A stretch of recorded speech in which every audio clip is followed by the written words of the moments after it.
నమస్తే G5 Telugu news కి స్వాగతం. ముందుగా ముఖ్యాంశాలు. గోదావరి జిల్లాలో సెంటు భూమి సేకరించాలంటే చాలా కష్టం. CBN.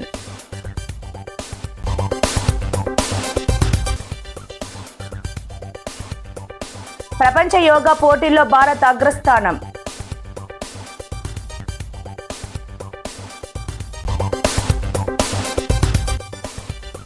సీఎం హిట్లర్ కన్నా ఎక్కువ, అతడు తాలిబాన్. కవిత.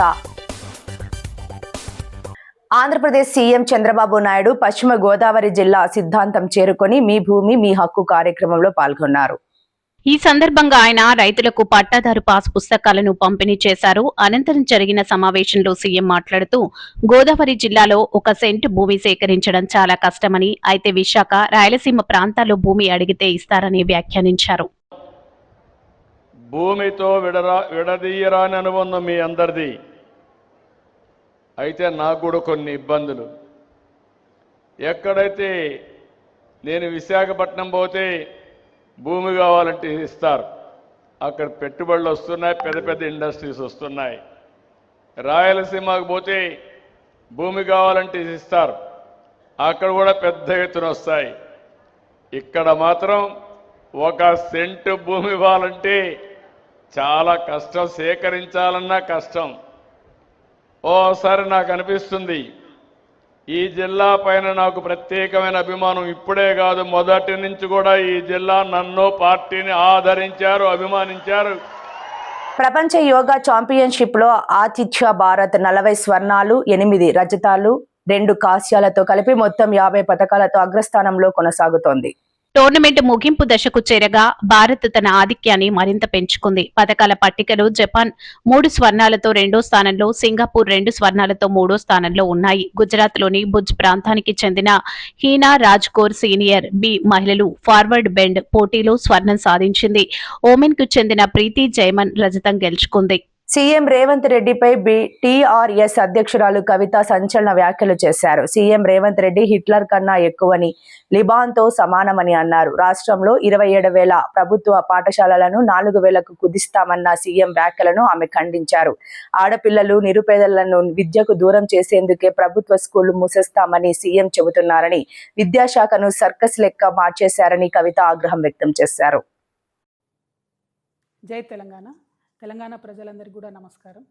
మన రాష్ట్రంలో ఉండేటటువంటి పేద మధ్యతరగతి ప్రజలకు విద్యనే ఖచ్చితంగా వారిని వారి పేదరికం నుంచి బయటపడేసి వారి జీవితాలని అత్యున్నతంగా తీర్చిదిద్దుకోవడానికి పనికొస్తుందని మనందరం కూడా మన పిల్లల్ని ఒత్తిడి పెట్టి ఏదో ఒక విధంగా మన పిల్లలు చదువుకోవాలని ప్రయత్నం చేస్తూ ఉంటాం.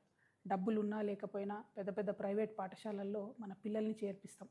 వాళ్ళు అడిగిన యూనివర్సిటీ ఇచ్చే ప్రయత్నం చేస్తాం. మనం ఇబ్బంది పడ్డా పిల్లలు బాగుండాలని చూస్తాం. ఇదంతా ఎందుకోసం చేస్తామంటే ఆస్తులు ఉన్నా లేకపోయినా చదువు ఉంటే చాలనే ప్రయత్నంతో మనందరం కూడా చేస్తాం. సగటు పేద మధ్యతరగతి వారందరికీ కూడా విద్యనే ఆస్తి. ఆ విషయం తెలిసి కూడా తెలంగాణ రాష్ట్ర ముఖ్యమంత్రి గారు 27,000 ఉన్నటువంటి పాఠశాలల్ని కంప్లీట్గా తగ్గించి కేవలం 4,000కు చేస్తా అని చెప్తా ఉన్నారు. ప్రభుత్వ పాఠశాల ఒక ఊర్లో ఉంటే పేదవారికి అట్లీస్ట్ 5వ తరగతి వరకు ఉచితంగా ఒక బాటలో ఆ పిల్లగాడు పోవడానికి పనికొస్తుంది, పిల్లగాడు పోవడానికి. కానీ ఈ ముఖ్యమంత్రి గారు ఏమాత్రం ఆలోచన లేకుండా 27,000 స్కూల్ అన్నింటినీ కూడా కుదించి 4,000 చేస్తామంటున్నారు. అంటే ఇప్పటి వరకు ఊర్లలోకి ప్రైమరీ పాఠశాలలు రాలేదు. ముఖ్యమంత్రి గారు తీసుకున్న ఈ నిర్ణయంతో ఇప్పుడు ప్రతి చిన్న ఊర్లో కూడా ప్రైవేట్ వాళ్ళు పాఠశాలలు 1 నుంచి 5వ తరగతి పెట్టే పరిస్థితి వస్తుంది. అన్నిటికన్నా ఎక్కువ ఏమవుతుందంటే ఆడపిల్లల చదువు మాత్రం విపరీతమైన దెబ్బ పడుతుంది. ముఖ్యమంత్రి గారు నేను హిట్లర్ అని చెప్పుకుంటున్నాడు. మీరు హిట్లరే, కానీ హిట్లర్ కన్నా ఎక్కువ మీరు తాలిబాన్. ఎందుకంటే తాలిబాన్లు కూడా కేవలం ఆడపిల్లల చదువు మీద రిస్ట్రిక్షన్స్ పెట్టి వాళ్ళు చదువుకోకుండా చేసారు. ముఖ్యమంత్రి గారే విద్యాశాఖ మంత్రి అయితే విద్యాశాఖ ఏదో వెలుగుతుంది అని చెప్పి అందరు భావించారు. కానీ అడుగడుగున అబద్ధాలు. ఇప్పుడు మీరున్న 27,000 పాఠశాలల్ని 4,000 పాఠశాలలకు చేస్తే ఇప్పుడు ఉన్నటువంటి ఉపాధ్యాయులందరినీ ఏం చేస్తారు? మీరు ఈ 3 లక్షల పై చిలుకున్నటువంటి ఉపాధ్యాయులందరినీ కూడా తీసేస్తారా? 4,000 పాఠశాలలో అడ్జస్ట్ చేస్తారా? లేకపోతే వివిధ గవర్నమెంట్ డిపార్ట్మెంట్లకు పంపిస్తారా? మీ విధానం ఏందనేటటువంటిది క్లారిటీ లేకుండా పెద్ద పెద్ద అనౌన్స్మెంట్లు మీరు పక్క రాష్ట్రానికి పోయి చేయడం వల్ల మన రాష్ట్రం పరువు పోతుంది తప్పితే ఇంకొకటి జరగడం లేదు. ఇంకొక విషయం, విద్యాశాఖ అనేటటువంటిది సంపూర్ణంగా అస్తవ్యస్తంగా తయారైపోయింది. ఒక సర్కస్ నడిచినట్టు నడుపుతూ ఉన్నారు ముఖ్యమంత్రి గారు. కంప్లీట్గా ముఖ్యమంత్రి గారికి ఆ శాఖ మీద పట్టుకోల్పోయిందని చెప్పడానికి గురుకులాల్లో ఇప్పటికీ కూడా పిట్టల్లాగా రాలిపోతున్నటువంటి పిల్లలు వారి ప్రాణాలే నిదర్శనం. 100 మందిపై చిలుకు చచ్చిపోయినా కూడా కనీసం ముఖ్యమంత్రి గారికి ఒక గురుకులం పోవడానికి కానీ, గురుకులాల్ని రివ్యూ చేయడానికి కానీ టైం లేదు. కేజీబీవీ టీచర్స్ పాపం 10+2 చెప్తారు. వాళ్ళు సమ్మె చేస్తే కనీసం వాళ్ళ సమ్మెకాలం జీతం ఇచ్చేయాలన్నటువంటి సంస్కారం కూడా లేకుండా ఈ ప్రభుత్వం వ్యవహరించడం అన్నది చాలా దారుణం. ఇక ఇంటర్మీడియట్ ఇంకొక పెద్ద జోక్.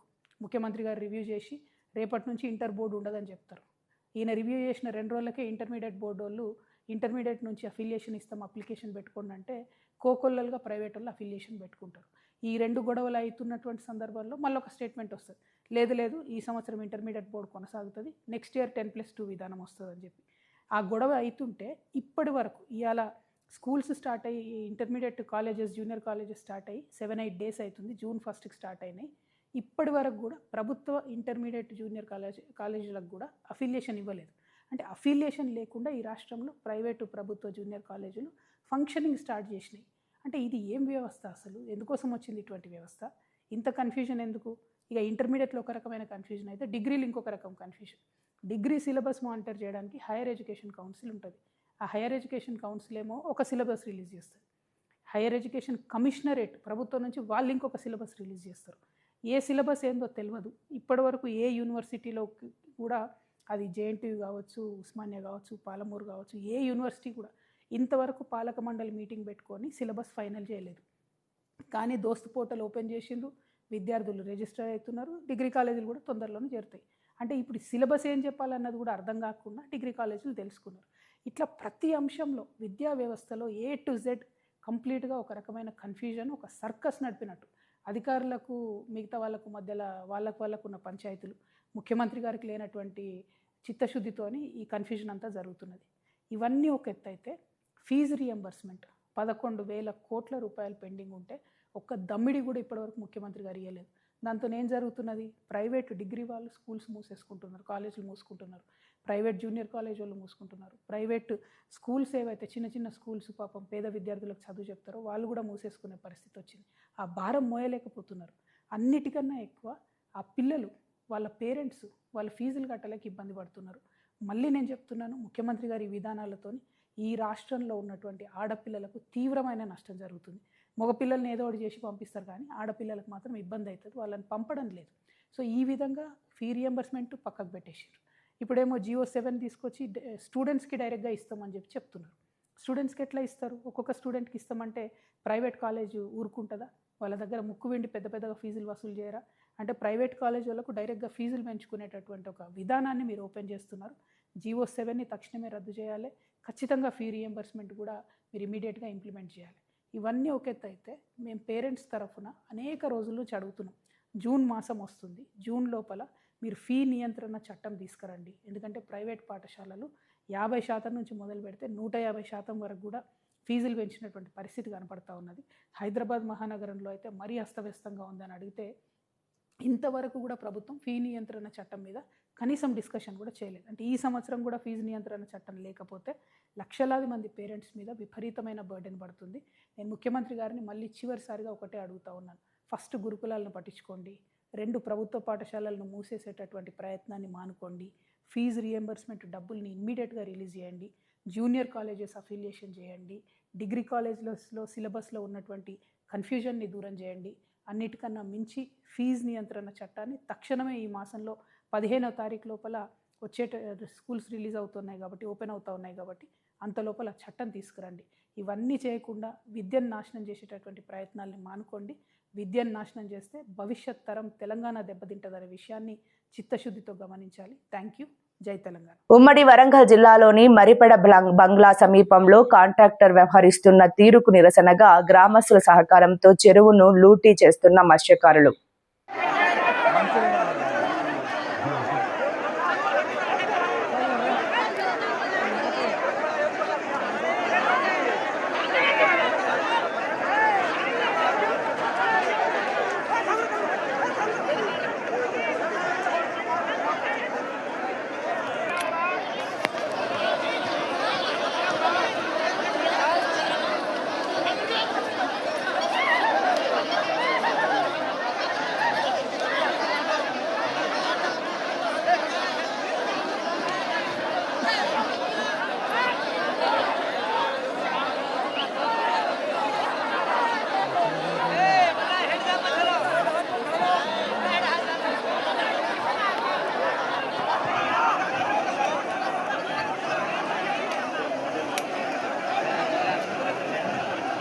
ఏం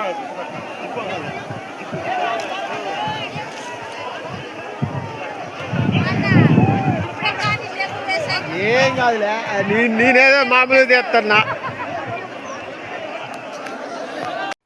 సత్యసాయి జిల్లాలో వందే భారత్ ఎక్స్ప్రెస్ కు పెను ప్రమాదం తప్పింది. హిందూపురం రైల్వే స్టేషన్ వద్ద పట్టాలపైకి వచ్చిన 2 ఆవులను రైలు ఢీకొంది. కాచిగూడ నుంచి బెంగళూరుకు వెళ్తున్న సమయంలో ఈ ఘటన చోటు చేసుకుంది.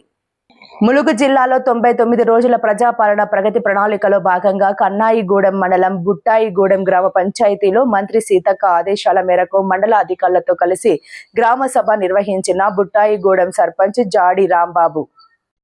ఈ కార్యక్రమానికి ముఖ్య అతిథులుగా మండల స్పెషల్ ఆఫీసర్ వెంకట్ నారాయణ పాల్గొన్నారు. ఈ సందర్భంగా సర్పంచ్ జాడి రాంబాబు మాట్లాడుతూ ఈ 99 రోజుల ప్రజాపాలన ప్రగతి ప్రణాళికలో భాగంగా బుట్టాయిగూడెం గ్రామ పంచాయతీలోని అన్ని డిపార్ట్మెంట్స్ అన్ని రంగాల్లో అభివృద్ధి ధ్యేయంగా మంత్రి సీతక్క చొరవతో అన్ని శాఖల్లో బుట్టాయిగూడెం గ్రామ పంచాయతీ ముందుకు వెళ్తుందన్నారు. మహిళా సమైక్య భవనం, అంగన్వాడీ భవనాలు, రోడ్స్ బుట్టాయిగూడెంకు కేటాయించారు. అన్ని రకాలుగా ప్రతి ఒక్క చెట్లని కాడు మొదలుకుంటే చెత్త చెదారం అని అన్ని పనులు 99 రోజులు ప్రణాళికలో అన్ని డిపార్ట్మెంట్లు, విద్య కావచ్చు, అంగన్వాడీ కావచ్చు, అన్ని సంస్థలు, గ్రామ పంచాయతీ సిబ్బంది ఈరోజు అన్ని కార్యక్రమాలు 99 రోజులు ప్రణాళిక ముగించుకొని ఈరోజు గ్రామ సభకు ముఖ్య అతిథిగా వచ్చినటువంటి మన special officer Venkata Narayana sir గారికి, మన సూపర్వైజర్ మేడం గారికి, ఏఓ కళ్యాణి మేడం గారికి, మన డిప్యూటీ తహసీల్దార్ గారికి, మన హెచ్ఎం గారికి, మన పంచాయత్ సెక్రటరీ గారికి, ఇక్కడికి వచ్చినటువంటి ఆశా వర్కర్స్, అంగన్వాడీ అందరూ, మన గ్రామ ప్రజలందరికీ ప్రత్యేక ధన్యవాదాలు. ఈరోజు మన బుట్టాయిగూడెంలో 99 ప్రోగ్రాంలో చాలా రోడ్లు శుభ్రం చేయడం జరిగింది. ఇంకా పోతే సీసీ రోడ్లు వేయడం జరిగింది 10. ఇంకా ఇలా పోతుంటే వాటర్ సమస్య చాలా ఉన్నది. వాటర్ సమస్య అంటే కలవట్లు ఒక 10 దాకా కలవట్లు పోయడం జరిగింది, మన బోర్లు వేయడం జరిగింది. ఇలా ఇంకా చేసుకుంటూ పోతే ఇంకా చేసేది చాలా ఉన్నది. ఈ మధ్య కాలంలో మంత్రి గారు రాష్ట్ర వ్యాప్తంగా మహిళా సంఘాలకు బిల్డింగ్లు ఇవ్వడం జరిగింది. అది కూడా మన ఊర్లో కన్నాగూడెం మండలంలోనే మొట్టమొదటిసారిగా అది శాంక్షన్ అయిన మరో 2 రోజుల్లోపే ఆల్రెడీ పిల్లలు పొక్కలు తీయడం జరిగింది. ఇంకా మనకు కూడా ఇంకొక 2 అంగన్వాడీ బిల్డింగ్లు ఇస్తానని మన స్పెషల్ ఆఫీసర్ గారు చెప్పడం జరిగింది. అవి కూడా తీర్మానం ఇవ్వడం జరిగింది.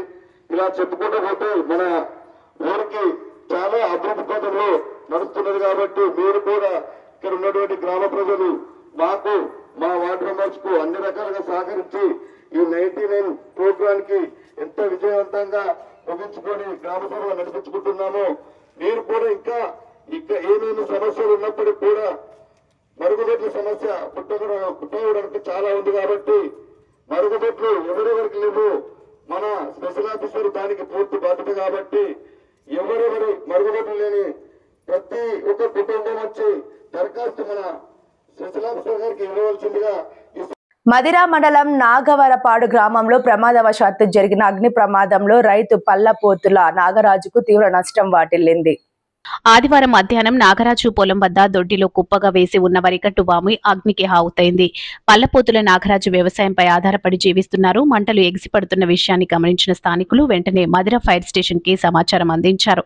సంధించిన ఫైర్ సిబ్బంది హుటాహుటిన ఘటనా స్థలానికి చేరుకుని మంటలను అదుపు చేశారు.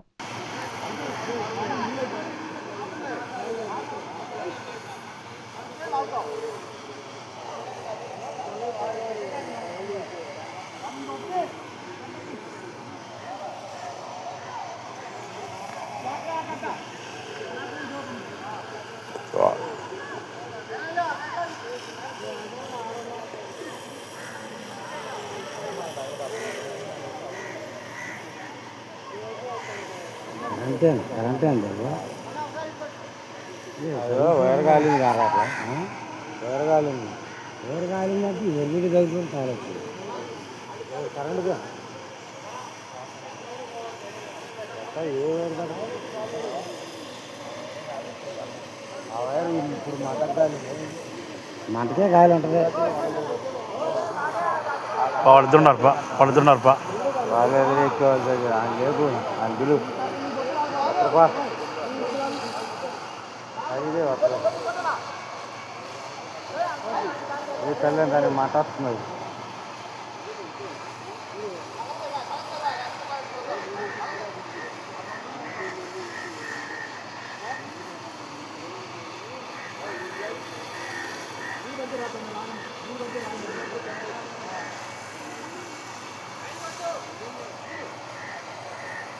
వాళ్ళు ఎత్తుకొని పట్టున్నా సార్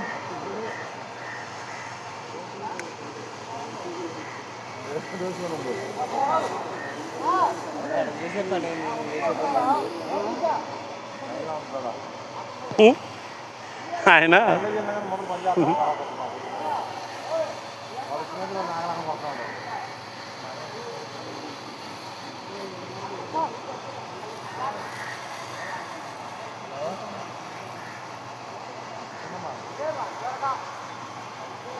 మమ్మల్ని భయభ్రాంతులను చేస్తున్న వారిపై చర్యలు తీసుకోవాలని కాకినాడ జిల్లా ఎస్పీని ఆశ్రయించిన శంకువరానికి చెందిన కర్రి రామారావు, కర్రి వెంకటరమణ, కర్రి వీరబాబు.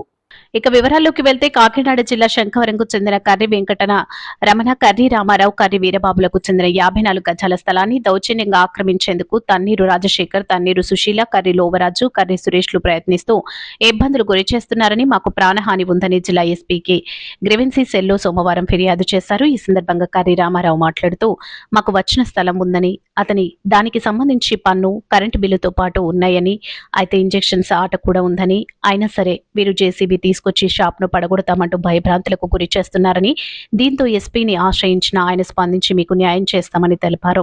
ఎటువంటి ఆధారాలు లేకుండా మాపై దాడులకు పాల్పడుతున్న వారిపై చర్యలు తీసుకోవాలని, మాకు న్యాయం చేయాలని అన్నారు. నమస్కారం అండి. నా పేరు కర్రి రామారావు అండి. మా నాన్నగారి పేరు కర్రి వీరభద్రం అండి. మాకు శంఖవరాన్ని 54 గజాల స్థలం ఉందండి. అది మాకు పూర్వం నుంచి మా ఆధీనంలో ఉంది. మాకు అన్ని ప్రూఫ్లు ఉన్నాయి. దీనికి ఏంటంటే తన్నీరు రాజశేఖరు, తన్నీరు సుశీల, వాళ్ళ అల్లుడు కర్రి లోవరాజు, వాళ్ళ తమ్ముడు కర్రి సురేష్, వీళ్ళందరూ వచ్చి దౌర్జన్యంగా ఈ స్థలం మాది అని మమ్మల్ని ఇబ్బంది పెడుతున్నారండి. మేము ఈరోజు కాకినాడ వచ్చి ఎస్పీ గారికి కంప్లైంట్ ఇవ్వడం జరిగింది. ఆయన స్పందన మాకు తెలియజేశారు. ఎస్ఐ గారికి కలవని చెప్పారు, అన్నవరం ఎస్ఐ గారికి. మీడియా వారు మమ్మల్ని సహకరించాలని కోరుతున్నాము. చాలా మమ్మల్ని దారుణంగా భయభ్రాంతులు చేస్తున్నారండి. జేసీబీ తెచ్చి కూలగొడతానంటున్నారండి. ఎవరు ఆస్తి ఎవరు తినేస్తారండి. మాకు దస్తావేజులు ఉన్నాయండి, ఇంటి పన్ను రసీదు ఉందండి, కరెంటు బిల్లు ఉంది, ఆన్లైన్ సర్టిఫికేట్ కూడా ఉంది సార్, పొజిషన్ సర్టిఫికేట్ కూడా ఉంది సార్, కోర్టు ఇంజక్షన్ ఆర్డర్, తత్కాల ఇంజక్షన్ ఆర్డర్ కూడా ఉంది సార్. మీ మీడియా వారు మాకు న్యాయం చేయాలని కోరుచున్నామండి. ఆమ్ ఆద్మీ సాంచి బర్త్డే వేడుకలు. ఆమ్ ఆద్మీ పార్టీ రాష్ట్ర ఉపాధ్యక్షుడు, ప్రముఖ సోషల్ వర్కర్ తోకల వరదరాజ సాంచి జన్మదినోత్సవ వేడుకలు కాకినాడ స్వగృహంలో ఘనంగా నిర్వహించారు. ఆమ్ ఆద్మీ పార్టీ జిల్లా కన్వీనర్ నరాల శివ, రాష్ట్ర అధికార ప్రతినిధి కాళ్ళూరి కృష్ణమోహన్ల ఆధ్వర్యంలో వరదరాజ సాంచిచే బర్త్డే కేకును కట్ చేసి పుట్టినరోజు శుభాకాంక్షలు తెలియజేశారు. అదేవిధంగా యూనివర్సిటీ ఆఫ్ టోలోసో, Mexico, USA, Louisiana university, America నుండి గౌరవ డాక్టరేట్ పొందిన శుభ సందర్భంగా షాల్వాతో ఘనంగా సత్కరించారు. ఈ సందర్భంగా ఆమ్ ఆద్మీ పార్టీ జిల్లా కన్వీనర్ నరాల శివ, రాష్ట్ర అధికార ప్రతినిధి కాళ్ళూరి కృష్ణమోహన్లు మాట్లాడుతూ, గొప్ప సామాజికవేత్తగా ఎన్నో సేవా కార్యక్రమాలు చేస్తున్న వరదరాజ సాంచికి డాక్టరేట్ రావడం కాకినాడ వాసులకు, ఆమ్ ఆద్మీ పార్టీకి ఎంతో గర్వకారణమన్నారు. మంచి ఆయురారోగ్యాలు, అష్టైశ్వర్యాలు, మరెన్నో పుట్టినరోజు వేడుకలు జరుపుకోవాలని ఆకాంక్షించారు. Doctor BR Ambedkar international award గ్రహీత తోకల వరదరాజ సాంచి మాట్లాడుతూ, ఇటువంటి అవార్డులు, డాక్టరేట్ల రావడం సామాజిక సేవా కార్యక్రమాల పట్ల బాధ్యత మరింత పెరుగుతుందన్నారు. ఇదే స్ఫూర్తితో భవిష్యత్తులో సామాజిక సేవా కార్యక్రమాలు మరింత విస్తృతంగా చేపట్టారు. తనపై అభిమానంతో శుభాకాంక్షలు తెలియజేసిన ప్రతి ఒక్కరికి ధన్యవాదాలు. ఈ కార్యక్రమంలో ఆమ్ ఆద్మీ పార్టీ సీనియర్ నాయకులు గ్రంథి నాగేశ్వరరావు, వంగపండు కృష్ణమూర్తి, శ్రీనివాస్ రాజు, నరాల తులసి, లక్కీ, గౌతమ్ తదితరులు పాల్గొన్నారు. అందరికీ నమస్కారం అండి. ఈరోజు నేను బ్యాంక్ ఆఫ్ ఇండియాలో 84లో జాయిన్ అయ్యాను. 2020లో రిటైర్ అయ్యాను. దాని తర్వాత సమాజ సేవ చేయాలనే ఉద్దేశంతో ఈ రంగంలోకి దిగటం జరిగింది. అట్లాగే ఈ రాష్ట్ర ఆమ్ ఆద్మీ పార్టీ రాష్ట్ర ఉపాధ్యక్షుడిగా కూడా నేను పనిచేస్తున్నాను. దీంట్లో నాకు నా సర్వీసెస్కి మెచ్చి డాక్టర్ బాబాసాహెబ్ ఇంటర్నేషనల్ అవార్డు నాకు అలోసా మెక్సికో యూనివర్సిటీ వారు ఇవ్వటం, అట్లాగే ఈ మధ్యకాలంలో లూసియానా యూనివర్సిటీ వారు డాక్టరేట్ ప్రదానం చేయడం జరిగింది. ఇది నా మీద బాధ్యత పెంచింది, మరింత బాధ్యత పెంచింది. సమాజంలో ఇంకా నేను సేవ చేయాల్సింది చాలా ఉంది. కాబట్టి ఆ సేవకు మళ్ళీ పునరంకితమయ్యి నేను సేవ చేయాలనుకుంటున్నాను. నాకు ఎన్ని ఒడిదుడుకులు ఉన్నా కానీ ప్రజాక్షేత్రంలోనే ఉండి ప్రజలకు సేవ చేయడానికి కృతనిశ్చయంతో ఉన్నానని మీ అందరికీ తెలియజేసుకుంటున్నాను. Thank you very much. Kakinada పేద కుటుంబాన్ని ఆదుకోవాలని నారా లోకేష్ యువజన ఫౌండేషన్ రాష్ట్ర అధ్యక్షులు మండపక సుబ్బు కోరారు. ఈ మేరకు జిల్లా కలెక్టర్ హరేంద్ర ప్రసాద్ ను మండపక సుబ్బు, జిల్లా అధ్యక్షులు బత్తుల సూర్యప్రసాద్, కాలడి వెంకటేష్, కాకినాడ జిల్లా రూరల్ నియోజకవర్గానికి చెందిన కురుపూడి శ్రీనివాసరావు, శాంతి దంపతులు మర్యాదపూర్వకంగా కలిసి వినతి పత్రం అందజేశారు. ఈ సందర్భంగా ఆయన మాట్లాడుతూ శ్రీనివాసరావు, శాంతి దంపతులు ఒకే కాన్పులో 4 ఆడపిల్లలకు జన్మించారని, వారి ఆర్థిక పరిస్థితి బాగోలేక ఫౌండేషన్ సహాయం కోరారన్నారు. తెలుగుదేశం పార్టీ మంగళగిరి పార్టీ ఆఫీసులో నారా చంద్రబాబు నాయుడు, నారా లోకేష్, టీటీ జనార్దన్ కి తెలియపరిచిన వెంటనే జిల్లా కలెక్టర్ ఫోన్ చేసి వారిని ఆదుకోవాలని సూచించారు. కలెక్టర్ని కలిసిన వెంటనే విషయం తెలుసుకుని కలెక్టర్ సానుకూలంగా స్పందించి వారి కుటుంబ సభ్యులకు అండగా ఉంటామని హామీ ఇచ్చారు. అదేవిధంగా 4 పిల్లలు తండ్రి అయిన శ్రీనివాస్ కి ఉపాధి అవకాశాలు కల్పిస్తామన్నారు. ఈ కార్యక్రమంలో ఫౌండేషన్ సభ్యులు శ్రీనివాసరావు, శాంతి, వారి కుటుంబ సభ్యులు 4 పాల్గొన్నారు.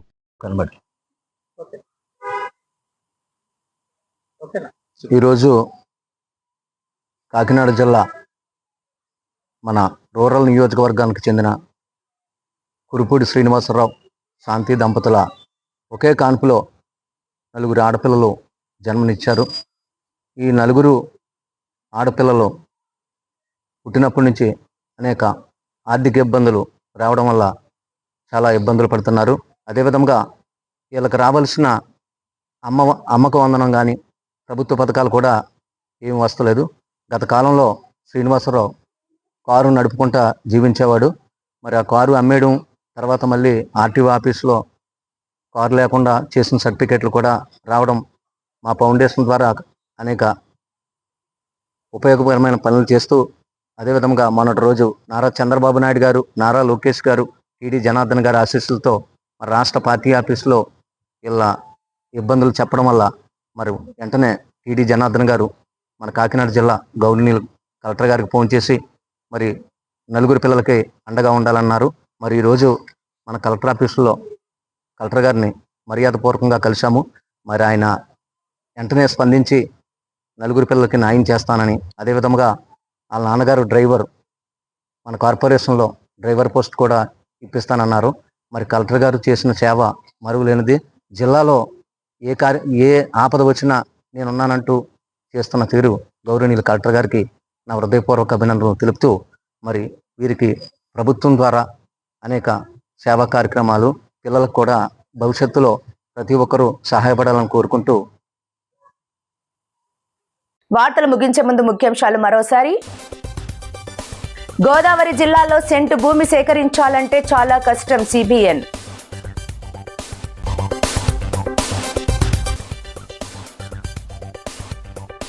ప్రపంచ యోగా పోటీల్లో భారత్ అగ్రస్థానం.